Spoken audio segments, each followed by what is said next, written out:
சொன்னதை செய்து முடிப்பீர். நீர் முடித்து தீர்க்கும் மட்டும் கைவிட மாட்டீர்.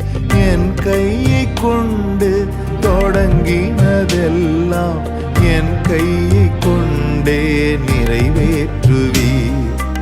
என் கையை கொண்டு நீர் தொடங்கினதெல்லாம் என் கையை கொண்டே நிறைவேற்றுவீர். மறவாமல் நினைப்பவரே, ஏசையா நிறைவேற்றி முடிப்பவரே. மறவாமல் நினைப்பவரே, ஏசையா நிறைவேற்றி முடிப்பவரே. நீர் நம்ப பண்ணின உந்தன் வாக்குகளை நினைத்து நிறைவேற்றுவீர்.